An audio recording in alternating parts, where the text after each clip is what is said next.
निर्मेय द्वारा दिए हुए कोण को समद्विभाजित करना, ठीक है। इसमें भी हम सबसे पहले लिखेंगे ज्ञात है, क्या ज्ञात है, कोण ए बी सी। अब इसमें हमको रचना क्या करना है, तो इस कोण को दो बराबर भागों में बांट देना है। अब यहाँ लिख सकते हैं रचना करना, ठीक है।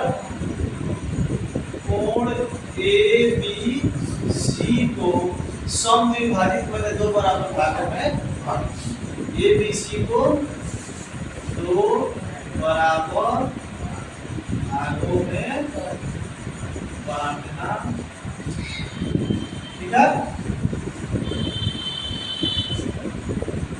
इसमें भी सबसे पहले क्या करेंगे कि कोण के बराबर कोण बनाएंगे। जैसे कि हमने आपको बताया कि कोण के बराबर कोण बनाना है, जो काम करेंगे उसको रचना में लिखना है। जैसे कोण के बराबर कोण बनाए तो सबसे पहले हम क्या करेंगे, BC दिए हुए रेखा BC के बराबर एक रेखा PQ खींचेंगे, ठीक है। PQ और बिंदु P पर, जैसे बिंदु P पे कोण बनाए इस चाप को नापेंगे और यहाँ एक चाप लगाएंगे, ठीक है। और इसी चाप के दूरी के बराबर इसमें चाप काटेंगे, इसी चाप के दूरी के बराबर इसमें चाप काटेंगे।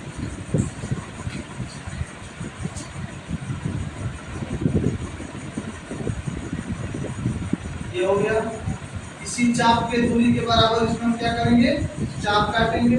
और जिस तरह से हम इसके पहले वाले निर्मेय में रचना किए थे कोण के बराबर कोण, उस तरह से हम कोण के बराबर कोण की रचना कर दिए, जो हो गया RPQ।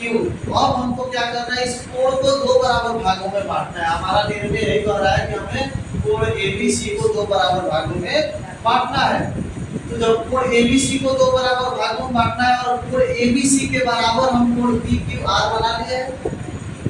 अगर कोण PQR को दो बराबर में भागों में बांट देते हैं तो ठीक उसी तरह कोण ABC को भी दो बराबर भागों में बांटेंगे। तो हम सबसे पहले बांटने के लिए क्या करते हैं कि इस चाप को दो बराबर भागों में बांटते हैं। जिस चाप से कोण बना हुआ है इस चाप को दो बराबर भागों में बांटते हैं। कैसे, इसके पहले आप प्रमेय नंबर फर्स्ट में पढ़े होंगे कि दिए हुए रेखा को दो बराबर भागों में बांटना। हम क्या करते थे कि दिए हुए रेखा को दो बराबर भागों में बांटने के लिए आधा से अधिक दूरी लेते थे, ऐसे एक चाप लगाते थे, पुनः उसी से दूसरा चाप लगाते थे और इस कटान बिंदु को मिला देते थे। हमारा रेखा दो बराबर भागों में बढ़ जाता था। रूल्स वही होगा।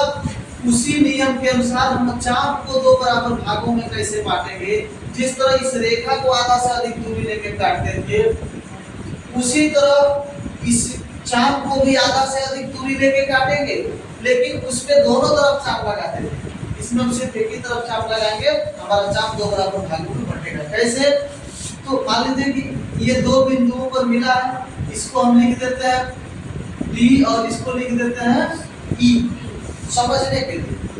अब हम क्या करेंगे कि D को केंद्र मानेंगे, प्रकार के नोक को D पे जमाएंगे और इस चाप का पूरा दूरी ले सकते हैं, चाहे आधा से अधिक दूरी ले सकते हैं। मान लीजिए हमने इतना दूरी लिया, इतना आधा से अधिक दूरी है, एक चाप ऐसे लगा, ठीक है।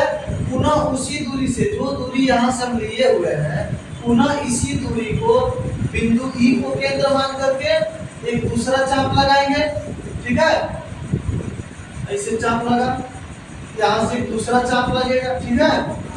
जब ये चाप लगेगा तो एक दोनों चाप एक दूसरे चाप को किसी न किसी बिंदु पे काट रहा है। मान लीजिए इसको F ले रहा है, एक बिंदु पे इसने काटा। अब हम क्या करेंगे, बिंदु P से एक रेखा खींचेंगे जो कटान बिंदु F से होकर के जाती है, ठीक है। इस रेखा का नाम हम मान लीजिए देते हैं I, ठीक है। अब हम कहेंगे कि यही IP रेखा, यही IP रेखा कोण RPQ को दो बराबर भागों में बांट रही है या समद्विभाजित कर रही है। और हम आसानी से लिख सकते हैं कोण RPI, आर पी आई बराबर कोण होगा आई पी क्यू के, यानी यह कोण जो है इस कोण के बराबर होगा। ध्यान दीजिए, एक कोण को हमने दो बराबर भाग में बांटे, तो यह कोण जो ये कोण बना हुआ है, ठीक है, यहाँ से यहाँ तक दिख रहा है ना, यहाँ यह कोण बराबर होगा इस कोण, ठीक है, तो ये बना हुआ, ठीक है, यह कोण इस कोण के बराबर होगा। यदि कोण आर पी क्यू को दो बराबर भागों में यह बांट रहा है या समविभाजित कर रहा है। इस तरह से कहीं भी अगर कोण दिया हो तो उस कोण को आसानी से हम बनाएंगे पहले, और उसके चाप को दो बराबर भागों में बांट देंगे तो कोण अपने आप दो बराबर भागों में बढ़ जाएगा। इस तरह से अनेक भागों में भी बांटना हो तो आसानी से बांट सकते हैं।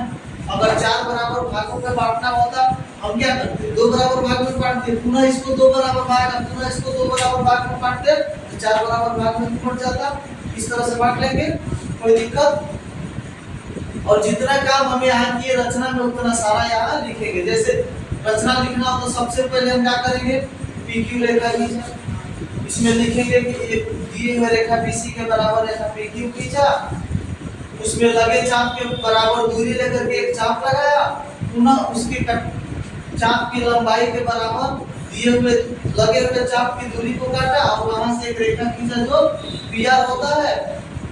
तो ए बी सी कोण के बराबर पी आर क्यू कोण तैयार हो जाता है। जब पी आर क्यू कोण तैयार हो जाता है, अब इसको हम दो बराबर भागों में बांटते हैं, तो फिर इधर लिखेंगे कि अब आर पी और पी क्यू रेखा को क्रमशः डी और ई पर काटते हैं, यानी इसको डी पर काटता है पी क्यू रेखा को, और आरपी रेखा को ई पर काटता है। बिंदु डी को केंद्र मानकर आधा से अधिक दूरी लेकर बने हुए कोण के चाप की आधा से अधिक दूरी लेकर एक चाप लगाया, पुनः उसी दूरी से ई को केंद्र मानकर दूसरा चाप लगाया। इतना बात हमने लिख दिया। जो एक दूसरे को बिंदु ए पर काटते हैं, मिलते हैं, प्रतिच्छेदित करते हैं, कुछ भी लिख सकते हैं। अब हम क्या लिखेंगे पुनः कि बिंदु पी से बिंदु पी और एफ से होकर जाती हुई एक रेखा पी आई खींचा जो आर पी क्यू कोण को दो बराबर भागों में या समविभाजित कर रहा है। क्लियर हो गया? इतना काम रचना में हम लिख लेंगे, ऐसे रचना बन करके तैयार हो जाएगा।